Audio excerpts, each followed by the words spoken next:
jalan memperparah situasi. Kejadian tadi pagi pukul 3.30 kami warga di sekitar sini dikagetkan dengan bunyi yang begitu besar. Tiba-tiba lampunya juga langsung padam. Jadi kami coba keluar ke depan, kami melihat pohon di samping antara bengkel sama salon itu tumbang. Tim dari Badan Penanggulangan Bencana Daerah Kabupaten Sika melakukan pemotongan batang serta pembersihan ranting yang menutup badan jalan dan menindih kendaraan. Dari Sika, Nusa Tenggara Timur, Joni Nura Anyus melaporkan. Inilah saudara kami dari CBB harus menyeberang melalui masuk karung. Seorang warga harus masuk ke karung untuk menyeberangi sungai di desa Sibiu-biu, Sibangun, Tapanuli Tengah akibat arus yang deras pasca banjir bandang. Karung ditarik melalui sling yang membentang selebar sungai.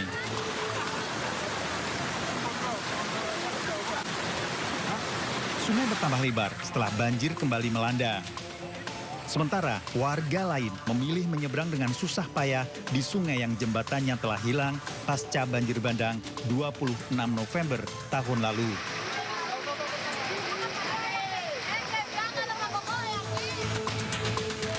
Warga desa Pintu Rime Gayo Lues memandu jenazah setelah ambulan tak bisa melanjutkan pengantaran akibat jembatan belum dibangun pasca banjir bandang November tahun lalu.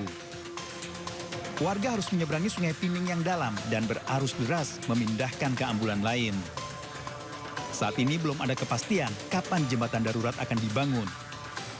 Warga berharap kejadian serupa tak kembali terulang. Tim Liputan Kontributor iNews melaporkan.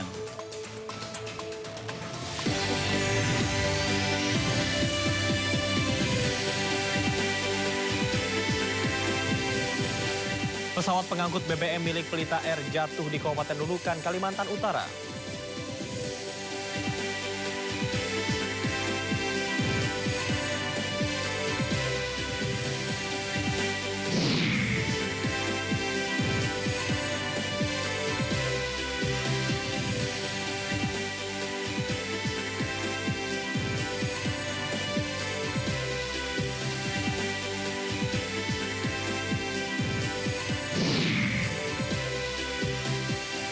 Pasar Ben Hill, tempat berburu takjil, menjadi daya tarik warga selama bulan Ramadan.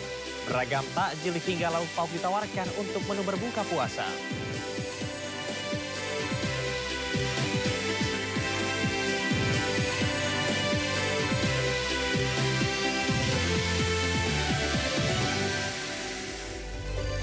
Halo pemirsa, Sindo Malam hari dengan beragam informasi terkini tanah air serta mancanegara. Bersama saya Camar Hayana, inilah Sindo Malam selengkapnya.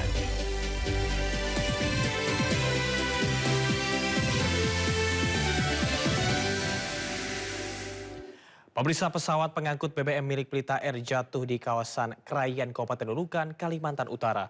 Kecelakaan menewaskan pilot pesawat, menggegerkan warga.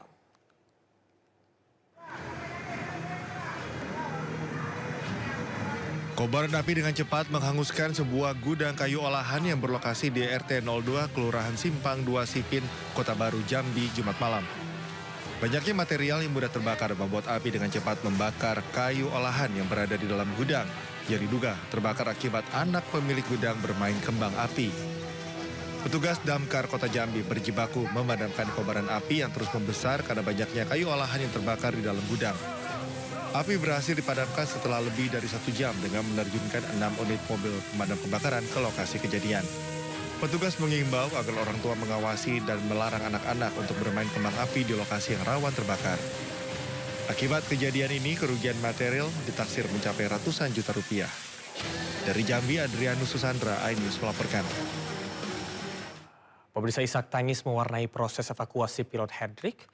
Korban meninggal dalam insiden pesawat Pelita Air yang jatuh di Pegunungan Krayan, Kabupaten Nunukan, Kalimantan Utara. Faktor cuaca diduga menjadi penyebab jatuhnya pesawat pengangkut BBM tersebut.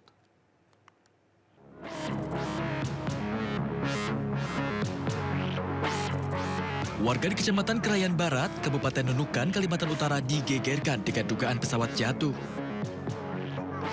Dari video amatir, seorang warga melihat sebuah pesawat kecil yang diduga mengangkut BBM jatuh di area pegunungan. Kejadian ini mengakibatkan kepulan asap hitam membumbung tinggi di area puncak pegunungan yang diduga menjadi lokasi jatuhnya pesawat. Ya, kemungkinan masalah minyak yang kita lihat mutar tadi. Pulang mungkin dia mau cari agak terang kan, mutar dia. Ya. Susi apa Pertamina? Siap. Yang Susi masih mutar, kita nggak tahu. Oke. Badan pesawat pada pukul 13.25 menit. Puing-puing pesawat ditemukan di Gunung Pak Ramayo, dataran tinggi Krayan, Nunukan, Kalimantan Utara. Pesawat merupakan pesawat pengangkut BBM jenis Air Tractor 802 milik maskapai Pelita Air.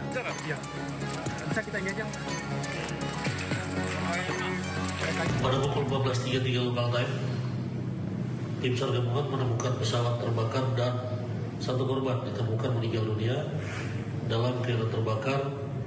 Selanjutnya korban dievakuasi oleh tim SAR gabungan di Lombawan menuju ke Rumah Sakit Pratama Lombawan.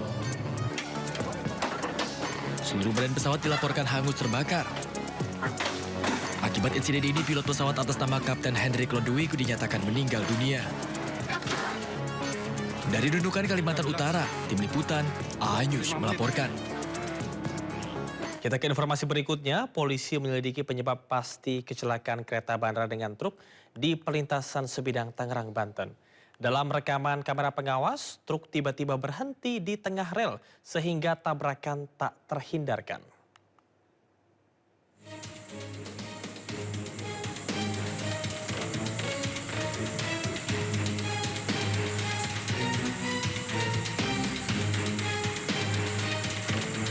Kamera pengawas merekam detik-detik kereta bandara menabrak truk pengangkut skoci di perlintasan Sebidang selepas stasiun Poris, Tangerang, Banten.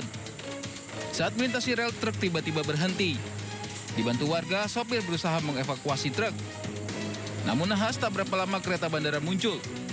Proses evakuasi gagal hingga kereta menabrak muatan truk sampai terpental. Puluhan petugas diterjunkan ke lokasi untuk mengevakuasi rangkaian kereta yang anjlok. Pihak KCI berkoordinasi dengan KAI Daob 1 Jakarta dengan mengirimkan rangkaian kereta penolong ke lokasi kejadian. Selama upaya evakuasi diberlakukan rekayasa jadwal perjalanan KRL. Sementara Satlantas Polres Metro Tangerang juga menerjunkan tim investigasi untuk mengetahui penyebab kecelakaan. Dari keterangan, dari saksi, dari supir, ataupun kami melihat langsung dari CCTV yang ada di lokasi, artinya palang pintu belum ada upaya penutupan, ya, masih terbuka lebar, dan juga dari CCTV juga jelas apa yang sudah terjadi sebelum ditutup itu sudah kami lihat langsung dari rekaman. Tapi sirene perlintasan memang sudah bunyi atau belum, Pak? Sirine tadi keterangan dari petugas, dia sempat lakukan upaya-upaya untuk memberitahu masinis dan sirine sudah dibunyikan. Tapi ada upaya untuk tidak diindahkan daripada kendaraan dan juga memang satu sisi kendaraan juga melihat palang pintu belum ditutup.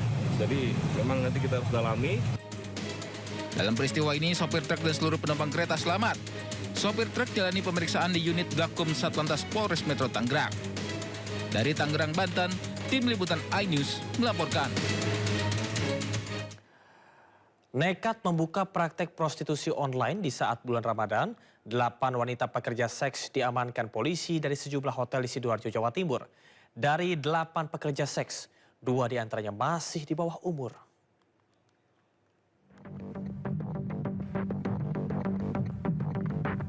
Tim Satuan Reserse PPA dan PPO Polresta Sidoarjo berhasil mengamankan 8 wanita pekerja seks saat berada di kamar sejumlah hotel di Sidoarjo, Jawa Timur. Ironisnya, dari 8 wanita yang biasa menawarkan jasa layanan seks melalui aplikasi media online ini, 2 diantaranya tergolong wanita di bawah umur.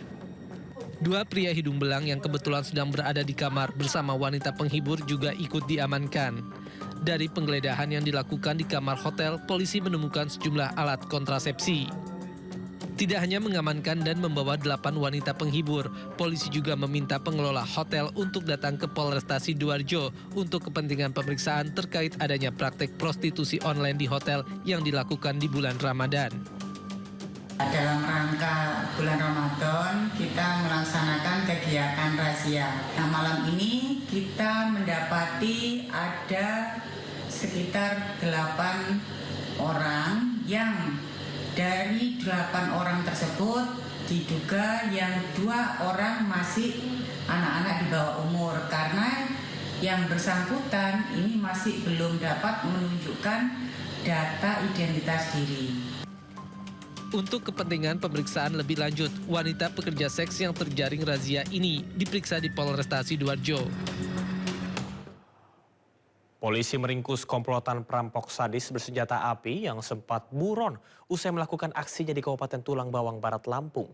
2 dari 3 pelaku terpaksa dilumpuhkan dengan timah panas lantaran berusaha melawan petugas saat akan ditangkap.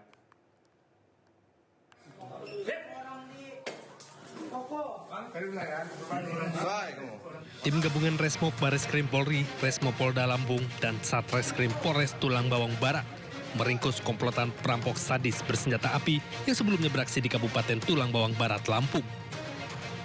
2 pelaku terpaksa dilumpuhkan petugas dengan timah panas lantaran berusaha melakukan perlawanan saat akan ditangkap. Polisi juga berhasil menyita 3 pucuk senjata api pabrikan jenis pistol FN dan juga 37 amunisi aktif, 1 unit mobil pick-up, serta 3 unit kendaraan sepeda motor.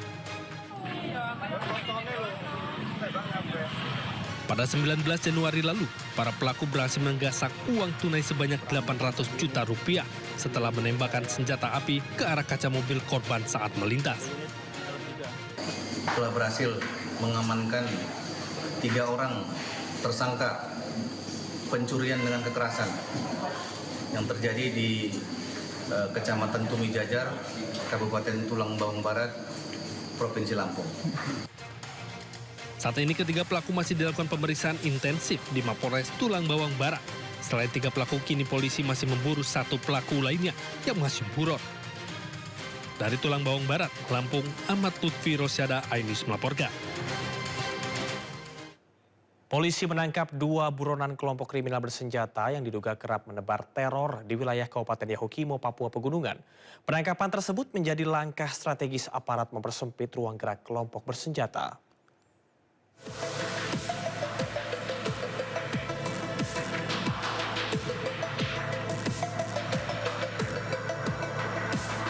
Satgas Operasi Damai Kartens menangkap Homi Herluka dan Simak Kipka, 2 buronan kelompok kriminal bersenjata yang kerap menebar teror masyarakat Kabupaten Yahukimo, Papua Pegunungan. Mereka terlibat sejumlah aksi kekerasan terhadap aparat penegak hukum maupun warga sipil dan pendulang emas tradisional. Wakil Kepala Operasi Damai Kartens 2026 Kombes Adarma Sinaga mengatakan kedua tersangka ditahan di Polres Yahukimo. Penanganan hukum terhadap Homi Herluka dan Simak Kipka akan dilakukan secara profesional dan transparan. Homi Herluka memiliki rekam jejak keterlibatan dalam sejumlah tindak pidana. Antara lain penembakan anggota Polri hingga meninggal dunia, kemudian pembakaran mobil Satbinmas, pembunuhan warga pendulang emas, penembakan anggota Kodim Serka Segar Mulyana, serta penganiayaan berat terhadap warga sipil dan penembakan terhadap warga bernama Suwono. Sementara Simak Kipka ditangkap terkait dugaan keterlibatannya dalam aksi pembakaran mobil Kepala Desa Almadi pada 18 Februari 2026 di sekitar kantor DPRD Yahukimo. Polisi masih mendalami peran Simak Kipka dalam jaringan KKB Yahukimo. Tim Liputan iNews melaporkan. Seorang pelajar Madrasah Sanawiyah di Kota Tua tewas di tangan oknum anggota Brimob Polda Maluku. Sebelumnya korban dianiaya dituduh ikut balap liar.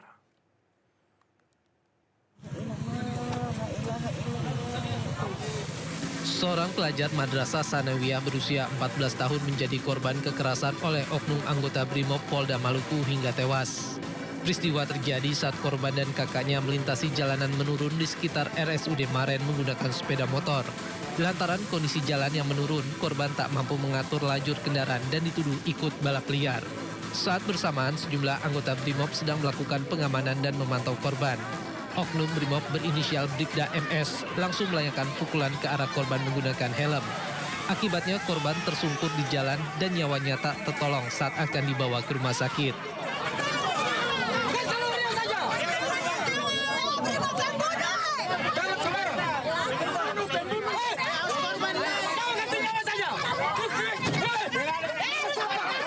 Tewasnya korban memicu kemarahan warga dan keluarga yang langsung mendatangi markas Brimob Tual meminta pelaku segera diadili. Sementara polisi berjanji akan mengusut tuntas kasus tersebut secara terbuka dan transparan. Kami dari Polres Tual sendiri menjamin pelaksanaan penyelidikan dan juga penyidikan berlangsung secara objektif, transparan, juga profesional. Ya, silakan teman-teman kawal kami, bantu kami juga dalam terkait pelaksanaan tindak lanjut daripada tindak pidana ini. Pelaku kini telah diamankan dan polisi meminta warga menahan diri dan menyerahkan penyelesaian kasus ke Polres Tual. Dari Tual, Maluku, Juanda Sari, iNews melaporkan.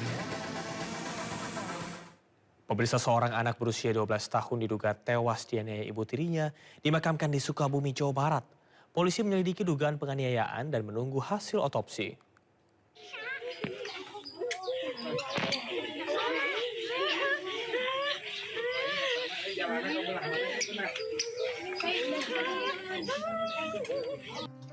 Suasana duka yang mendalam menyelimuti desa Cipendei, Kecamatan Surade, Kabupaten Sukabumi, Jawa Barat saat jenazah NS 12 tahun tiba di rumah duka.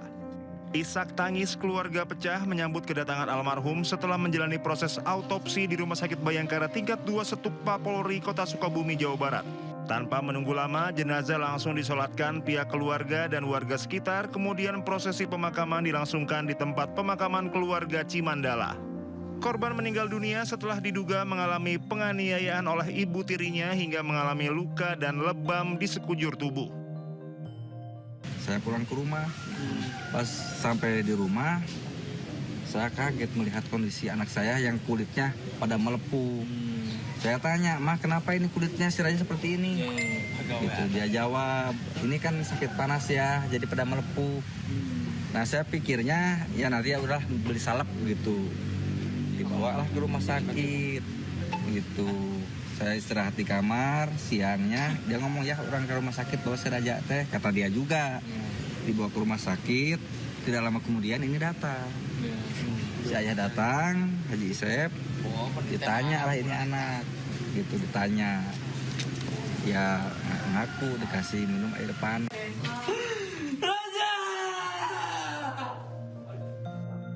Sementara polisi masih menyelidiki dugaan penganiayaan oleh ibu tiri korban dan menunggu hasil autopsi. Luka bakar di sekujur tubuhnya, ada di lengan, ada di kaki, di paha kanan, kemudian paha kiri, luka bakar. Kami tidak bisa menyimpulkan apakah itu kekerasan atau tidak, tapi sepertinya terkena panas yang menyebabkan luka bakar. Yang tadi diperiksa adalah dari jantung dan paru.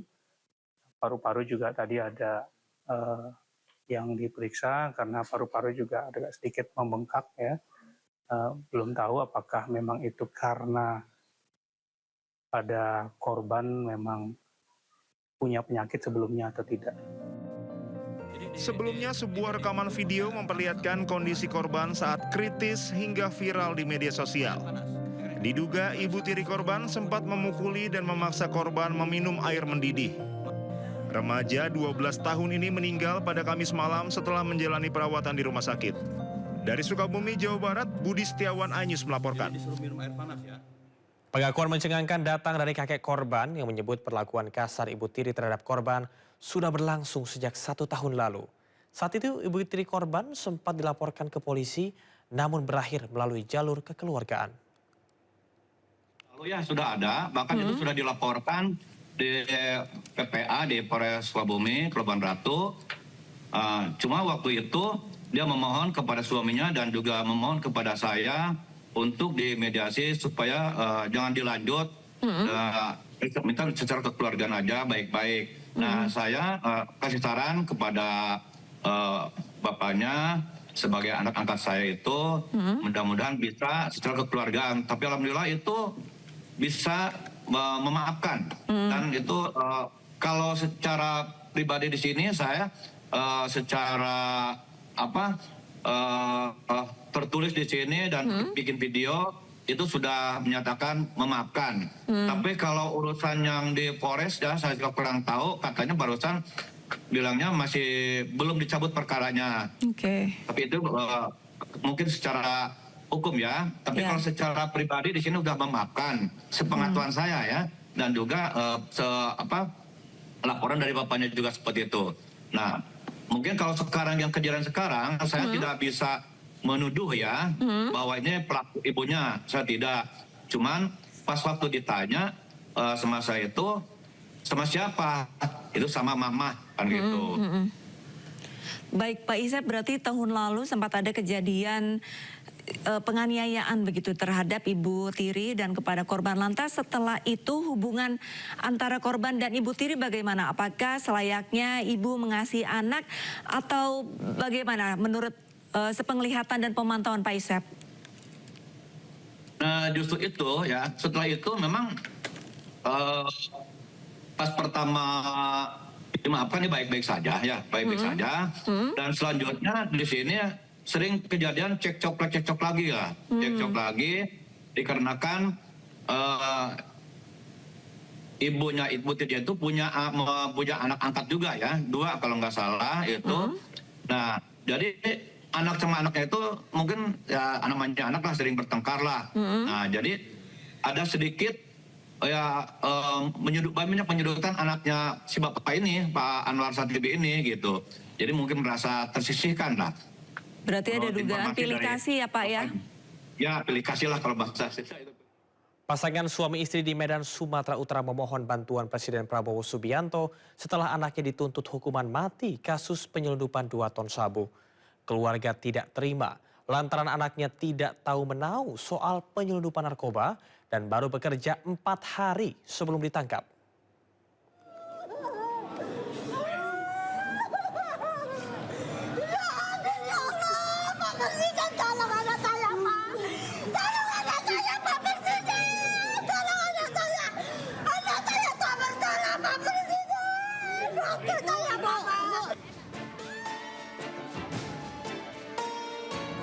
Sambil memeluk anaknya, Fandi Ramadan, tangis Nirwana pecah setelah mendengar tuntutan hukuman mati atas kasus penyelundupan 2 ton sabu di Pengadilan Negeri Batam, Kepulauan Riau. Pada Mei 2025 lalu, Fandi yang bekerja sebagai anak buah kapal ditangkap dengan barang bukti sabu yang dikemas dalam kantong berisi teh Cina. Menurut keluarga di kota Medan, Sumatera Utara, Fandi Ramadan merupakan pemuda yang baik dan tidak terlibat atas penyelundupan narkotika jaringan internasional tersebut. Ayah Fandi memohon Presiden Prabowo Subianto untuk membebaskan anaknya yang tidak bersalah. Fandi diketahui baru bekerja 4 hari sebelum ditangkap dan bertugas di kamar mesin. Bapak Presiden, saya bermohon, tolonglah atur. Bisa aku Pak. Untuk bisa dibebaskan. Tenang. Bebaskan anak kami Pak Presiden. Bisa dapat dibebaskan. Anak kami nggak bersalah. Pelan-pelan aja Pak. Harapan saya kepada Bapak Presiden, mohonlah berilah keadilan kepada anak saya. Saya selaku orang tua berharap kepada Bapak Presiden, tolonglah dibebaskan anak saya, karena dia tulang punggung keluarga. Sementara itu, pengacara Hotman Paris Hutapea menyatakan siap membantu proses hukum yang menimpa Fandi Ramadan saat bertemu orang tua Fandi Ramadan di Jakarta. Hotman menilai Fandi telah difitnah bergabung dengan jaringan narkoba internasional. Sangat menghimbau kepada Bapak Jaksa Agung agar tolong diturunkan tim untuk mengeksaminasi apakah karena apapun namanya surat tuntutan pun bisa dicabut kok demi keadilan, kenapa enggak? Demikian juga kepada majelis hakim di Pengadilan Negeri Batam dan juga nanti Ketua Pengadilan Tinggi Kepri agar benar-benar mendengarkan tangis dari orang tua korban fitnahan ini. Sebelumnya, Fandi Ramadan bersama 5 kru kapal Sea Dragon, termasuk nahkoda kapal ditangkap BNN, TNI, Polri, dan Bea Cukai di perairan Tanjung Balai Karimun, Kepulauan Riau pada 21 Mei 2025 lalu. Kapal yang diawaki Fandi membawa 1,9 ton sabu yang berasal dari jaringan internasional Golden Triangle. Dari Jakarta dan Medan, Sumatera Utara, Sofyan Firdaus dan Yuda Bahar, iNews melaporkan. Dalam unggahan di media sosial, seorang wanita asal Indonesia tinggal di Inggris bangga anaknya mendapat paspor asing. Viral di media sosial, warganet ramai-ramai mengkritik karena wanita ini dan suaminya adalah penerima beasiswa LPDP. Selama 4 bulan ke belakang nyampe juga. Ini paket bukan sembarang paket, isinya adalah sebuah dokumen yang penting banget yang merubah nasib dan masa depan anak-anakku. Kita buka ya. Inilah video dari pemilik akun @sasetyaningtyas. Postingannya terkait anaknya yang mendapat kewarganegaraan asing jadi perbincangan warganet. Hal ini lantaran statusnya dan sang suami sebagai mantan penerima beasiswa Lembaga Pengelola Dana Pendidikan alias LPDP. Setelah menerima amplop, ia menunjukkan ekspresi terharu dan menyebut ini paket bukan sembarang paket. Dirinya mendapatkan surat dari Home Office Inggris yang menyatakan bahwa anaknya yang kedua diterima menjadi warga negara Inggris dan menerima paspor secara resmi. Video ini pun ditanggapi beragam oleh warganet. I know the world seems unfair, tapi cukup aku aja yang WNI, anak-anakku jangan. Kita usahakan anak-anak dengan paspor kuat WNA itu. Let's go. Sejumlah netizen pun bahkan mencari tahu data riwayat pendidikan dan status LPDP pasangan suami istri tersebut. Sementara ia dan sang suami merupakan penerima program LPDP dari pajak rakyat. Namun kritikan warganet ini justru dibalas oleh Sasetyaningtyas. Usai viral di media sosial, Sasetyaningtyas pun mengunggah tulisan permohonan maaf. Ia menyebut video tersebut dibuat sebagai bentuk rasa kecewa dan frustasi sebagai WNI terhadap kondisi Indonesia hari ini. Tim Liputan iNews melaporkan. Lembaga Pengelola Dana Pendidikan menyayangkan polemik yang muncul buntut unggahan di media sosial oleh alumninya, Dwi Sasetyaningtyas. Bahkan kini suami Tyas bernama Arya Iwantoro yang juga alumnus LPDP terancam disanksi jika terbukti belum selesaikan kewajiban. Tunggu selama 4 bulan ke belakang nyampe juga. Ini paket bukan sembarang paket. Lembaga Pengelola Dana Pendidikan LPDP angkat bicara terkait kontroversi seorang penerima beasiswa Dwi Sasetyaningtyas yang pamer paspor anaknya yang resmi menjadi warga negara Inggris. Melalui akun Threads resmi, LPDP menyampaikan sejumlah tanggapan.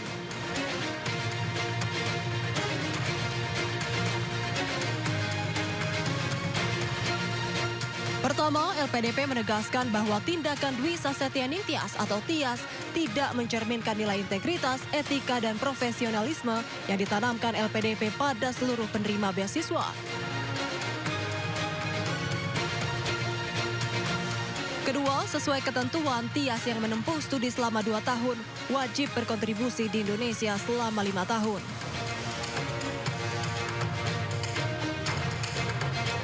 Ketiga, Tyas telah menuntaskan seluruh masa pengabdian sesuai ketentuan, sehingga LPDP tidak lagi memiliki ikatan hukum dengan Dwi.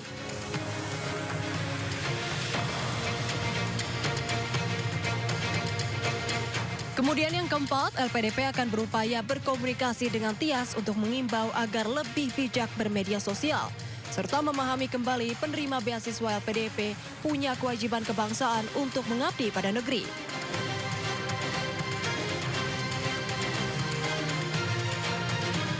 Sementara itu, kelima terkait suami Tyas bernama Arya Iwantoro yang merupakan alumnus LPDP diduga belum menyelesaikan kewajiban kontribusinya setelah menyelesaikan studi.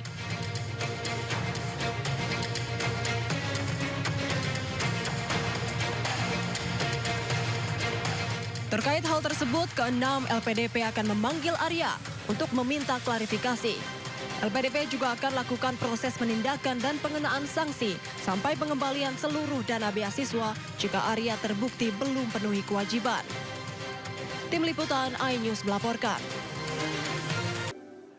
Pemirsa, seorang pria di Blora, Jawa Tengah sengaja mengendarai motornya di jalan yang baru dicor. Alih-alih minta maaf, pelaku justru marah lantaran menganggap pengecoran jalan dilakukan tanpa izin. Motornya orang mogok ya. Iya. Iya. Cakap Pak, itu Pak. Dalam video amatir warga, seorang pria mengendarai motor melintas di jalan yang baru dicor di Desa Palon, Kecamatan Jepon, Blora. Pria tersebut bahkan dengan sengaja bolak-balik di jalan yang masih basah. Ada pekerjaan dengan, bila saya tanya, izin terkait tulisnya mana? Kan kau tidak berkenan tenaga. Alih-alih minta maaf saat ditegur warga, pelaku justru marah-marah karena menganggap pengecoran jalan tanpa adanya izin. Menurutnya, proyek pembangunan jalan kabupaten tersebut kurang transparan, sehingga ia melakukan aksi melewati jalan yang baru dicor dan masih basah. Pihak penggarap proyek kemudian melaporkan si pelaku ke Polres Blora. Saya minta ketransparannya aja. Transparan. Kalau terkait transparan itu apa? Ya sesuai regulasi. Kalau memang regulasi ini sudah jelas, untuk terkait pengerjaan, ya monggo lah, itu dikerjakan. Ya, ini saya meninjau lanjuti dari kejadian yang kemarin di Desa Palon tentang pengerusakan pengecoran yang saya lakukan kemarin. Saya langsung membuat laporan di Polres terkait hal tersebut. Meski terjadi insiden perusakan jalan oleh segelintir warga setempat, namun pembangunan proyek jalan tetap berjalan. Dari Blora, Jawa Tengah, Heri Purnomo, iNews melaporkan. Keberadaan lapangan pedal di tengah pemukiman penduduk di Jalan Haji Nawi, Cilandak, Jakarta Selatan menuai protes dari warga sekitar karena beroperasi hingga larut malam. Gubernur Jakarta Pramono Anung mengatakan akan menindak tegas.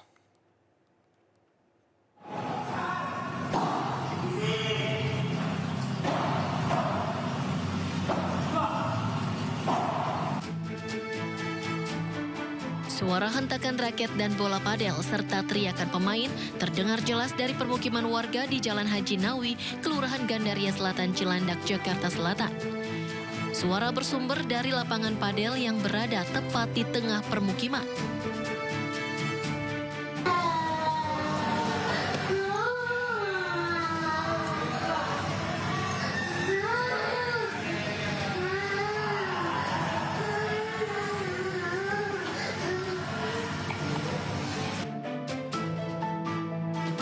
Warga mengaku terganggu lantaran suara berisik dari lapangan padel terjadi sepanjang hari, sejak pagi hingga larut malam, membuat anak-anak dan balita sulit tidur.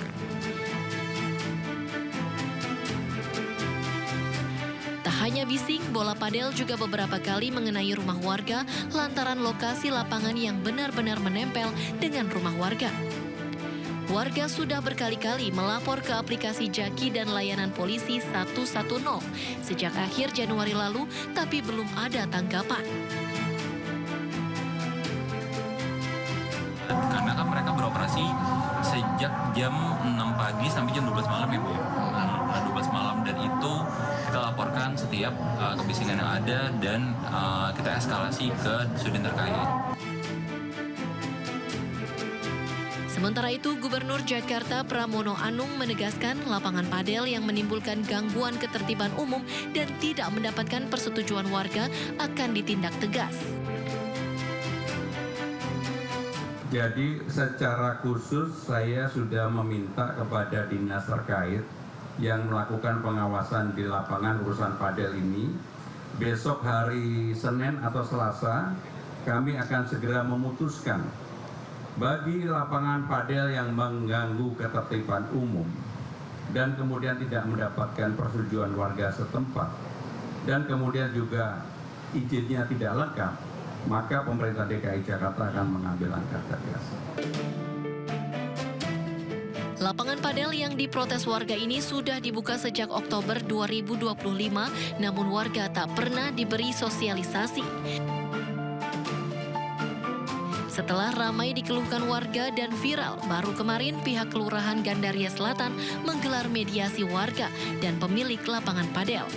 Dalam mediasi, pemilik padel berjanji akan mengubah jam operasional dan memasang peredam suara di bagian dinding yang berbatasan dengan rumah warga. Dari Jakarta, Rizky Falufi, iNews melaporkan.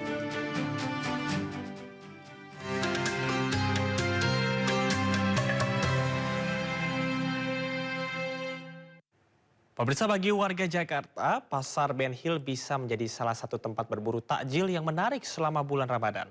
Beragam takjil hingga menu lauk pauk menjadi pilihan warga untuk berbuka puasa.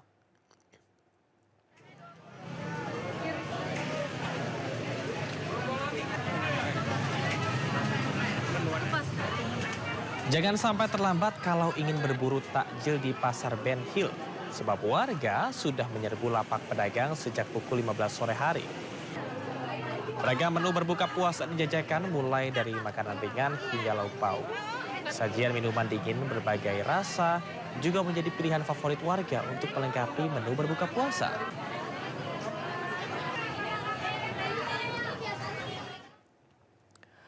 Pasca bencana, masyarakat Kabupaten Gayo Luas mulai bangkit menyambut bulan suci Ramadan. Perputaran perekonomian perlahan terasa seiring ramainya pedagang takjil.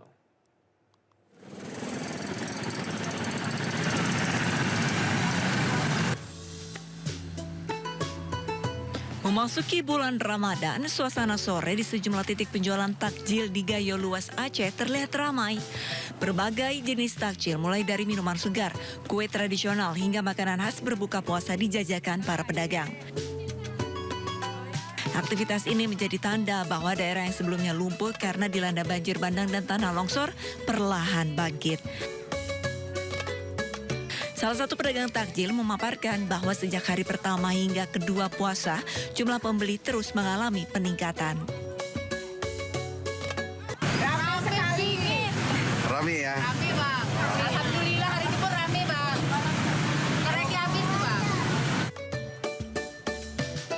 Kehadiran pasar takjil ini tidak hanya membantu pedagang kecil, tetapi juga memberikan harapan baru bagi masyarakat Gayo Luas Aceh untuk terus bangkit dan menata kehidupan pasca bencana. Dari Kabupaten Gayo Luas Aceh, Dosaino Ariga, iNews melaporkan. Ratusan warga di Kabupaten Pidijaya Aceh berbuka puasa di tenda darurat pengungsian. Hal ini karena rumah mereka masih tertimbun lumpur tebal. Sementara untuk pembangunan hunian sementara belum sepenuhnya selesai.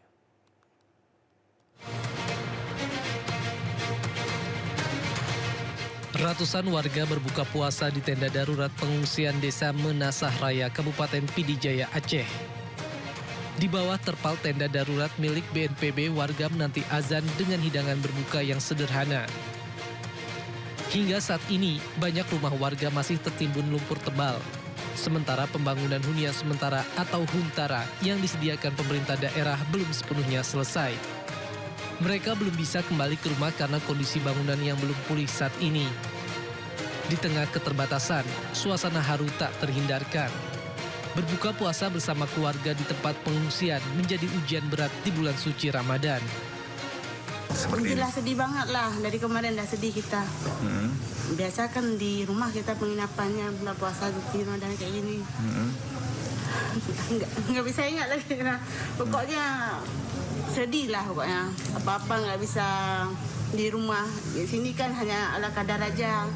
Mau mandi airnya pun nggak cukup. Maksudnya kalau di rumah kan mandi jam yang kita suka mau. Nah, kalau sini nggak bisa.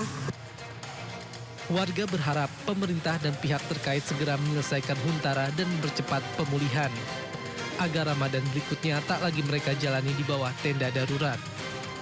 Dari Pidijaya Aceh, Jamal Pangwa, iNews melaporkan.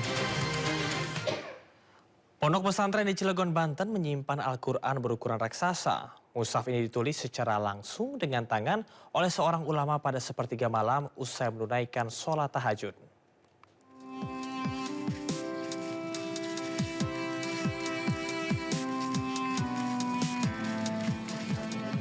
Al-Quran menjadi pedoman umat Islam, terlebih di bulan suci Ramadan. Umat Muslim berlomba-lomba menyelesaikan bacaannya selama menjalankan ibadah puasa. Seperti di Pondok Pesantren Al-Hikmah di Cilegon, Banten, yang menyimpan kisah penuh makna, yakni berupa Al-Quran berukuran raksasa. Al-Quran berukuran 1,8 kali 1,2 meter ini menjadi karya almarhum Kiai Haji Ahmad Basyarudin, pimpinan Pondok Pesantren Al-Hikmah. Dengan penuh kesabaran, mushaf ini ditulis tangan bersama para santri usai sholat tahajud di sepertiga malam selama 1 tahun pada 1990 hingga 1991.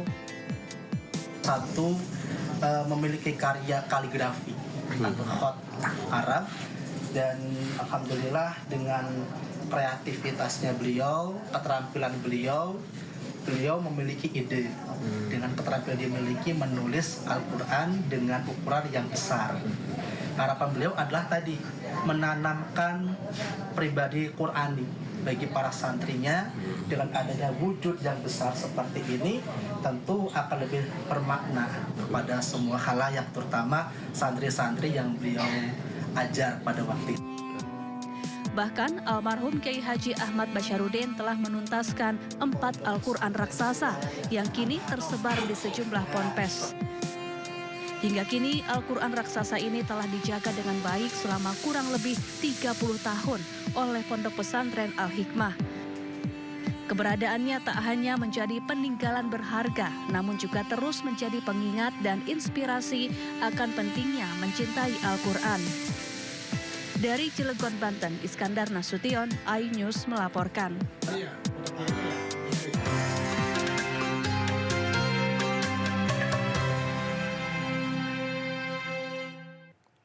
Presiden Prabowo Subianto menghadiri langsung pembukaan KTT Dewan Perdamaian atau Board of Peace di Washington DC.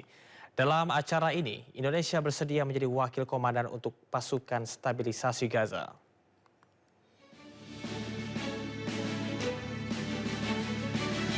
Presiden Prabowo Subianto menghadiri rapat perdana Board of Peace penanganan Gaza yang diinisiasi Presiden Amerika Serikat Donald Trump di Washington DC, Amerika Serikat.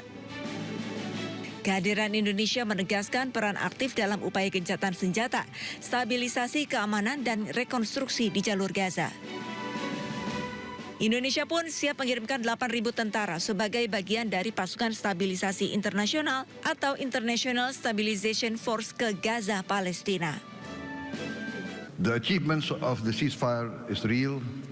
We commend this, and therefore we reaffirm our commitment to contribute significant number of troops, up to 8,000 or more if necessary. We are prepared to contribute the troops to take part actively in the International Stabilization Force to make this peace work. Thank you very much. Indonesia juga ditunjuk menjadi wakil komandan untuk International Stabilization Force atau ISF. Pasukan ini akan mengawal perdamaian dan pembangunan di Gaza. I'm incredibly pleased to announce today that the first 5 countries have committed troops to serve in the ISF: Indonesia, Morocco, Kazakhstan, Kosovo, and Albania. And 2 countries have committed to train police: Egypt and Jordan. I would also like to announce that I have offered and Indonesia has accepted the position of Deputy Commander for the ISF. Indonesia tercatat sebagai salah satu dari 5 negara yang akan mengirimkan pasukan guna bergabung dalam ISF. Nantinya, pasukan dari kelima negara akan mengamankan wilayah perbatasan dan menstabilkan lingkungan di Gaza. Dari Washington DC, Amerika Serikat, Aya Nufus, iNews melaporkan. Menteri Luar Negeri Republik Indonesia Sugiono menjelaskan alasan penunjukan Indonesia sebagai Deputi Commander dalam misi Board of Peace.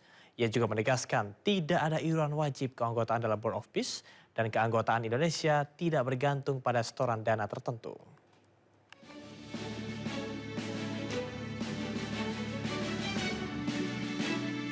Dalam penunjukan Indonesia sebagai Deputy Commander di Board of Peace, Menlu Sugiono mengatakan partisipasi Indonesia dalam ISF atau Pasukan Perdamaian Gaza tidak berkaitan dengan pengakuan hubungan diplomatik dengan pihak manapun. Misi ini merupakan penugasan penjagaan perdamaian yang terdiri dari berbagai negara dengan tujuan utama menjaga stabilitas dan melindungi masyarakat sipil.